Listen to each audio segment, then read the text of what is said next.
My lords, ladies and gentlemen, I give you Kipper.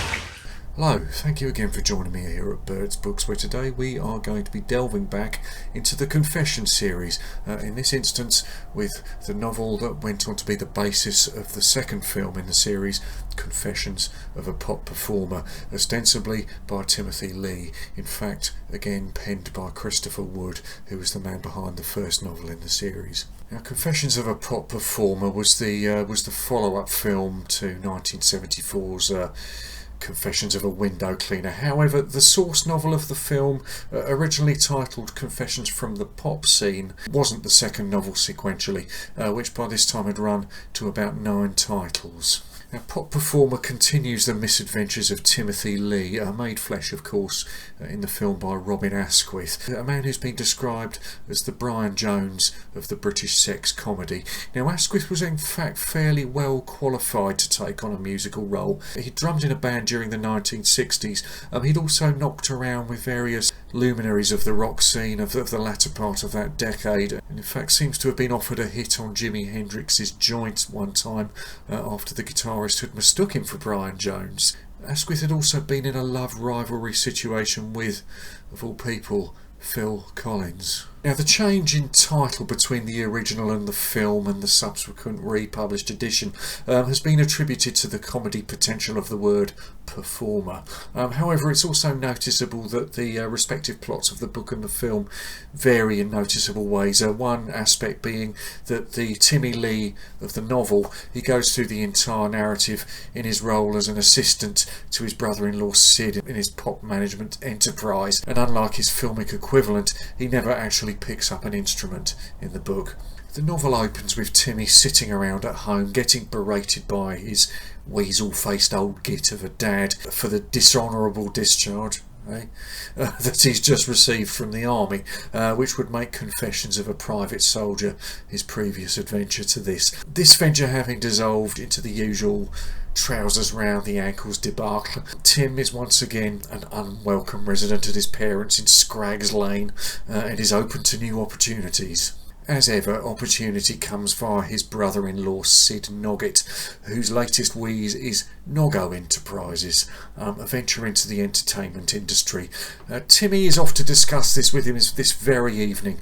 Arriving at their place in Vauxhall, Timmy barely has time to greet his sister Rosie, a high-achieving wine bar mogul whose career trajectory has left her husband in the dust. Sid, however, has ambitions of his own. At this stage of the book, the conversation between the main characters is very much of the birds and bints nature. If you've watched my previous video on Window Cleaner, you'll have gleaned that I was far less enamoured of the attitudes on display in the book than those within the film itself.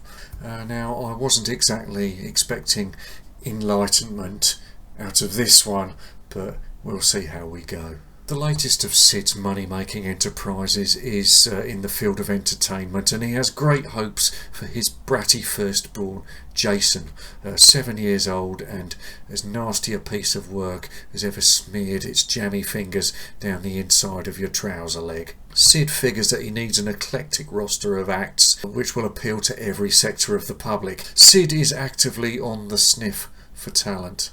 See, they've got me at it now. And invites Tim out that very evening to check out a folk singer, Rambling Jack Snorter, in an East End pub.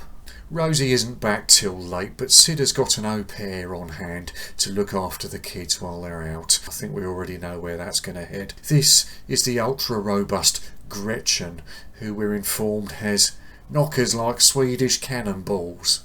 Sid and Tim head out to the Prospect of Ruin, a hostelry that attracts slumming toffs and East End villains in equal measure. Tim is immediately showing an interest in one of the former set, daffers. Against all odds, this seems to be reciprocated, but the courtship process is interrupted by the start of Rambling Jack's set. Jack turns out to specialise in rabble-rousing Irish rebel songs. Here's to all brave Irishmen, God bless their sparkling eyes, and hatred to the English filth, who all true men despise.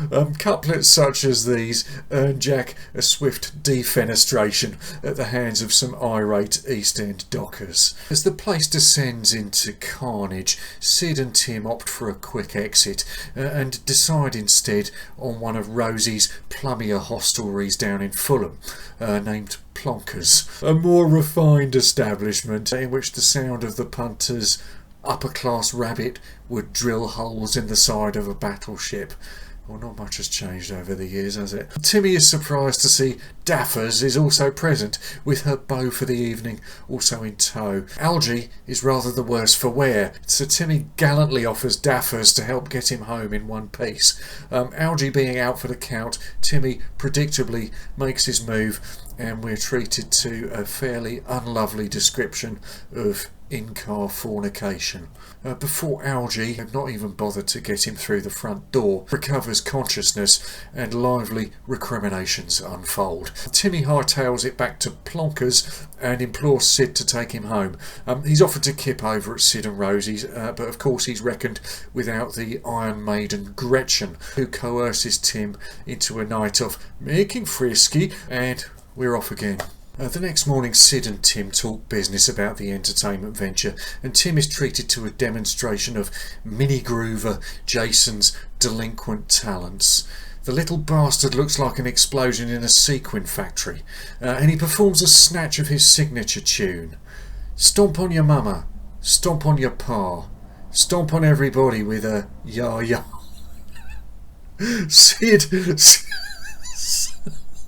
I'm sorry.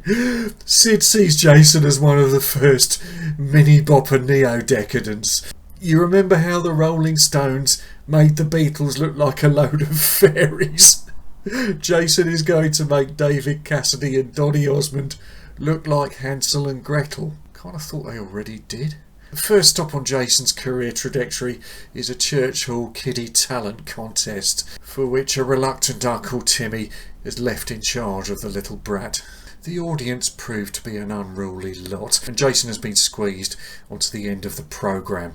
His performance naturally descends into farce, the kid's trousers becoming inadvertently pulled down, perhaps in imitation of his uncle's, and an electrical fire is set off. The ensuing chaos isn't enough to prevent Timmy from moving in on another of the kids' mums, the culmination of their sordid act being broadcast down the phone to Mrs. B of Clapham's enraged former husband. Sid fortunately has other irons in the fire than Jason, and sings the praises of his latest finding, a group by the name of Bloater, to Timmy the following day. Sid, however, feels that they'll need repackaging, which of course involves a change in name to and their mean line. Sid, with his typical lack of acumen, has signed them up for £100 a week, which means that until they're established, Tim is not going to see any wages. Not to worry though, they're booked at the Rainbow the following night. That's the ice skating rink and not the place in Finsbury Park. On further investigation, it transpires that Sid hasn't even heard them play yet. In an act of deflection for his incompetence, he places full responsibility on Tim for a healthy attendance at the gig. He's directed to go and meet the boys. It turns out they live in a dormobile, currently parked near the toilets on Clapham Common. When Timmy raps on the door, one group member stumbles out and takes a slash against the rear wheel, while a couple of school-age groupies emerge from the reeking depths of the vehicle. The dominant figure among this menagerie appears to be Nutter, an imposing figure with a shaved head and a pair of eyes painted on the top. And Nutter, we learn, is a head pianist. He plays the instrument with his head. Further questioning reveals that the band haven't been together 3 weeks, and their one gig, the one at which Sid was distracted from actually seeing them, never went ahead due to equipment failure. Tim is getting a sinking feeling in his gut, reflecting that he's never seen a more repulsive bunch of layabouts, but he persists with his task after dodging a couple of vengeful male family members to some or other groupie who mistaked him for one of the group. Tim heads for the news desk of the local paper, and he manages to inspire some interest from the news editor's niece, Belinda, who's there as a cub reporter. And next, Timmy attempts to rustle up some novice fans for the night, but finds soliciting in school playgrounds isn't the safest of tactics. Arriving at the venue that night, it transpires that his offers of free tickets hasn't resulted in a throng of teeny boppers, but word has got out amongst the school kids' elder relatives, so an enthusiastic bevy of nans has turned up for the occasion, along with a solitary pop pundit, Jerry Valium, a man whose word can make or break an upcoming outfit. Naturally, Kipper's performance swiftly descends into comedy, Nutter bringing the night to a swift close by molesting the piano. Paradoxically, the audience seem to love it, but choose to demonstrate their approval by attempting to demolish the venue. Undeterred by all this mayhem, Timmy chances his arm with Belinda, talking his way back to her flat, where the predictable nookie session unfolds. To everybody's surprise, the following morning's Guardian, not the usual reading choice around Scraggs Lane, contains a glowing review by Jerry Valium. He turned that one around quickly. Sid, who'd made a show of ripping up the band's contract the night before, is now frantically intent on taking advantage of this turn of events and getting Kipper into the studio. Timmy is dispatched to a business meeting with the record business plugger Luxembourg, whose plush flat is playing host to various Dollybirds, Jerry Valium, and jewellery rattling DJ Marvin Dangler. A two-way mirror reveals a girl-on-girl three-way in progress. Timmy's hosts invite him to join them in getting involved. Later on, Timmy has to confess to Sid that not a lot of business was talked over on his visit to the Pluggers. Sid, meanwhile, appears to have worked miracles in getting Kipper a recording in the bag while Timmy was out. Such is his faith in the group's talents, however, that he's actually shelled out for some pre-recorded library tracks from some or other studio hacks. Sid is then charged with the task of thinking up a title for the band's projected Christmas hit. I'm coming home for Christmas because I miss your pussy. It's the best Timmy can come up with. But in the event, he's overruled by Sid with the boys' preferred title, 14 times in 22 minutes. Sid's next priority is to organise a launch event for the group, the chosen location being, where else, Billingsgate Fish Market. While members of the press grill the band at this fragrant junket, Timmy is approached by Harriet Gibson of Meat Market Publication. Timmy can't take his eyes off her boobs, the sight of which render him so nervous he rattles off a string of involuntary mammary-themed mispronunciations before Harriet endeavours to free him from his ingrained repression by attempting to seduce him in one of the market's storage tanks.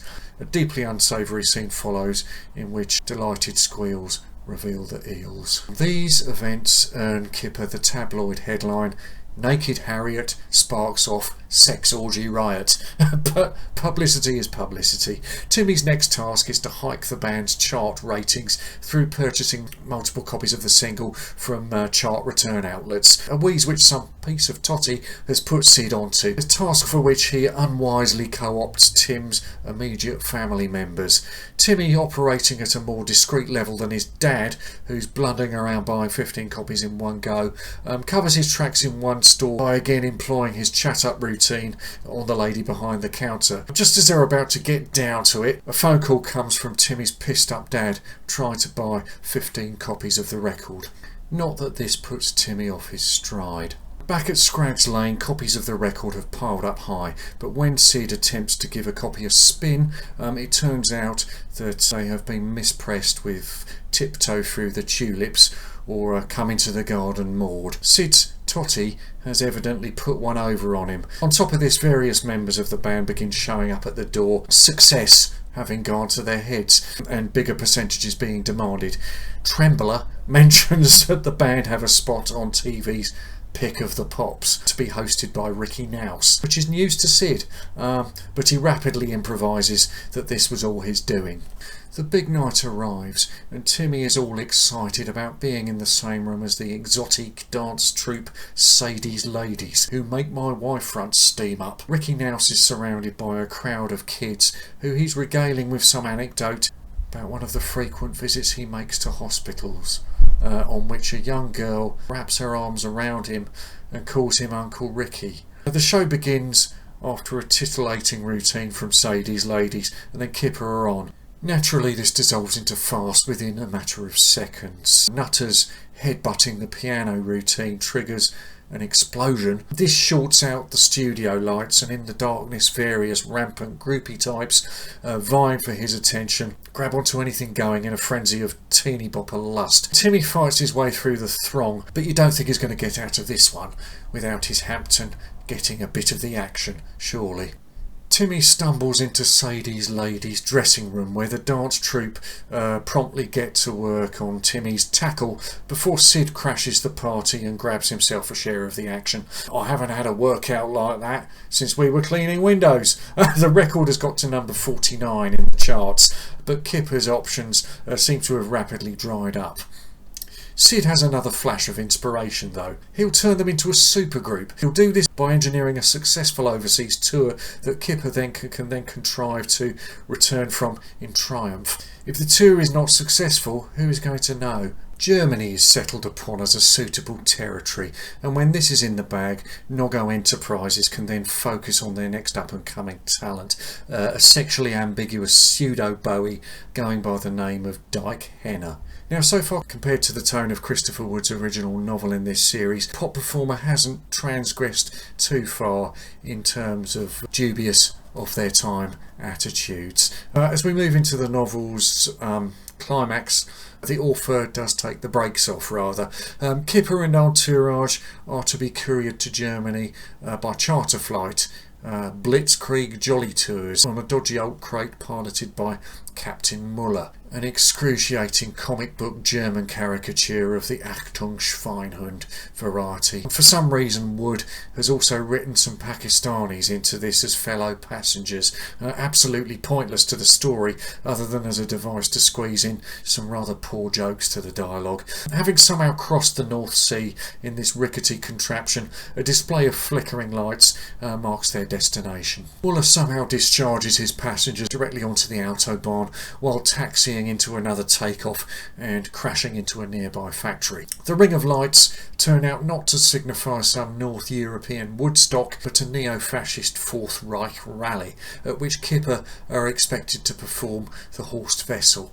Cue a lot more toe-curling national characterisations and sub-schoolboy German dialogue straight from the pages of the Commando comic. Timmy attempts to bluff his way out of this situation by passing himself off as a stormtrooper and banging a Brunhilde, but after blowing his cover, she reveals herself to be an undercover agent from London, Felicity Carstairs of MI6, sent over to keep tabs on these latter-day goose-steppers who've coerced her into some sort of Lebensborn type of deal in which she gets banged silly and then sends the clandestine photos of proceedings back to head office. She proceeds to demonstrate on Timmy the kind of muck she gets up to. Tim is charged with taking Felicity's negatives back to MI6, and together with Sid he makes a swift exit. Next we see of them, they're happily ensconced again back into Scraggs Lane, pondering Kipper's unlikely fortune, a fluke hit single in Taiwan. Sid has got one over on them, however, by signing them up for 5 years in the Taiwanese army in exchange for an unspecified sum in foreign currency. And so that's as far as Kipper go, but not to worry, Sid has got another business idea. So that's Confessions of a Pop Performer then. Generally, if you're prepared to overlook the odd clunker, not least the age demographic of Kipper's groupies, it's a less egregious prospect than Christopher Wood's original window cleaner novel. And it does include, at some points, some genuinely funny writing. Again, the vague titillation promised by the packaging and the title are never really delivered upon.